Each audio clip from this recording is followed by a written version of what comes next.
In inner silence, this is your opportunity to see the illusory nature of seeking in the form of thoughts that push you to see life as someone else, in some other way.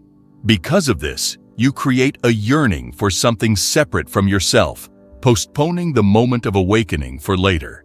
Inner silence is like an absolutely clear telescope, allowing you to look far and see brightly. Just like your inner silence, it's like this telescope, allowing you to see that the only one creating an obstacle to being happy here and now is the talking society within you, which pushes you in the form of thoughts to seek the truth, as you think of it as a completed truth in some other form of existence than the one you are in now. Because the very search for oneself begins in a person exactly from the moment when, in this world, there are options for something else. And we can't avoid this from childhood, as it forms us as a personality. But when we are formed as a personality, we have the opportunity to turn in the opposite direction. But in order to turn in the opposite direction, we need not try to search, although you will try to search out of habit, another way of feeling yourself. And we need to stay with whatever way of feeling ourselves as the only existing feeling of ourselves, as if there is no other. Then it has no past or future. Only the reality of the present moment remains, in which the way you feel yourself at this very moment is the very moment, the very instant, the very second, the very opportunity to awaken. And right now is that very moment, as if this moment now is the last. As if as soon as my phrase comes to an end, your life will end, and your life continues only while I am speaking now. And while I am speaking now, you have the last moment to stay exactly with how you feel yourself and not as someone else. Because this is your only opportunity to feel how you feel yourself, at least once in your life before it ends, rather than striving for some other option. And it would be very foolish on our part, if possibly this is the last moment of my life, even to spend it trying to feel life in some other way, as someone else, because you spend your whole life trying to feel life as someone else, and still haven't come to be happy.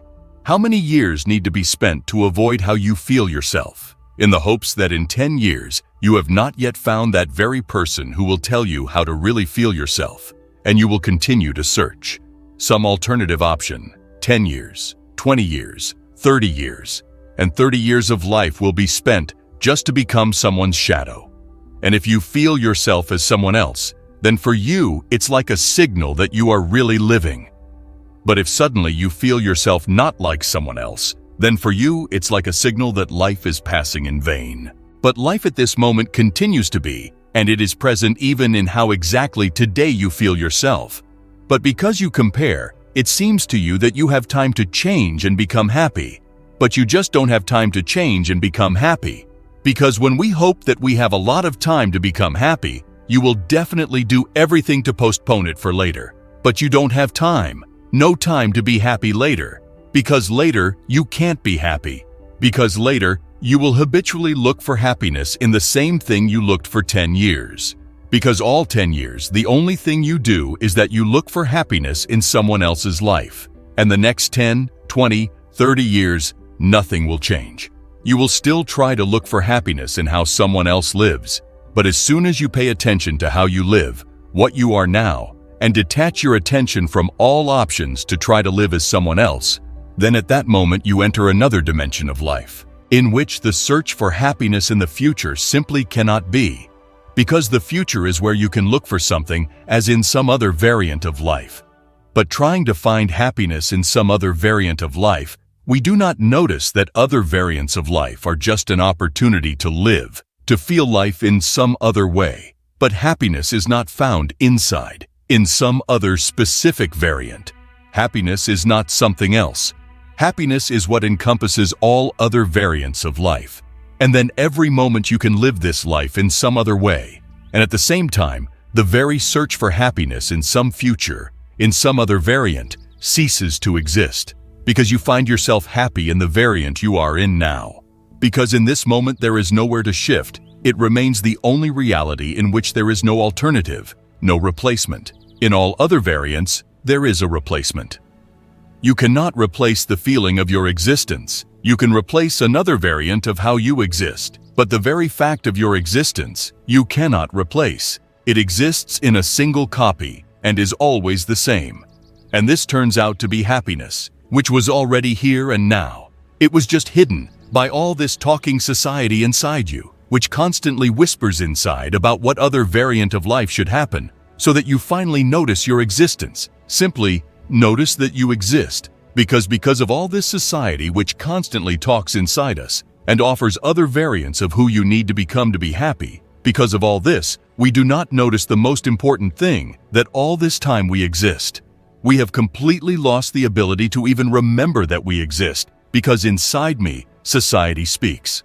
All the time overlapping that very existence. Constantly creating for yourself the illusion that as soon as you come to some other variant of life, to a different vision of life, you will notice that you exist.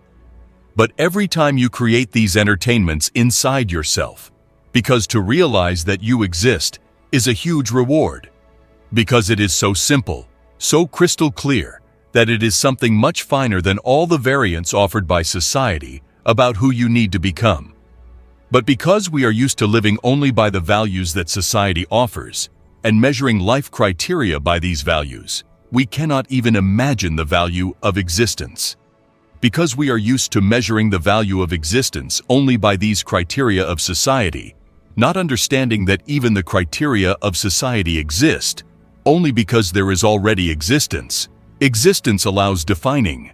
This is what cannot be called priceless, because it cannot be compared. Because without your awareness of your existence at this moment, nothing exists. All the variants of life that you strive for will not exist if you do not know that you exist. But you really, seriously think that it is the variants, other variants of existence, life, that are the guarantee of happiness. Although they evaporate like a mirage as soon as you evaporate, as in a deep sleep. Other variants of life are just entertainments, an opportunity to look at life from different angles. But if hope is placed on some other variant of life, that this variant carries some independent existence, then the happiness that you get when you come to it again creates an illusion, overshadowing the most valuable, your existence. And in this moment, you do not notice that you exist, you only notice what you strive for. When you strive for some other life, you do not notice the one who is striving, you only notice the striving itself. Only what you are heading towards, only that is in your sight. But what you strive for, some other variant, if you disappear, the one who strives will disappear too. In this moment, each of you may be feeling your body, the sounds of birds, my voice, for the last time. For each of you, this could be the last moment now. And I am not exaggerating. Use this moment here and now for the most valuable thing. Notice in this moment not your judgments, not your expectations, not your hopes, not what you should receive. Because if this moment is the last in your life, then it absolutely does not matter what you get here. It will evaporate immediately in the moment. Everything you get will evaporate. Then it turns out to be unimportant to get something in this moment. If this moment is the last, then the only thing that is truly valuable is to devote all attention to your existence in this moment, as a witness of this moment. As a witness to the rustling of leaves, as a witness to the singing of birds, car signals, the noise of the air conditioner. An absolutely silent witness, who in the last moment does not need to think about anything, but simply silently witnesses what is in this moment. Because in this last moment, the desire to desire disappeared. The desire not to desire, to get something or to lose something, disappeared. Because before the last moment, all this loses meaning. All this loses importance, and the only thing that is valuable is just the opportunity to witness what is, as long as it is granted. And a great silence reigns, and in this silence the whole moment unfolds. And it becomes so detailed.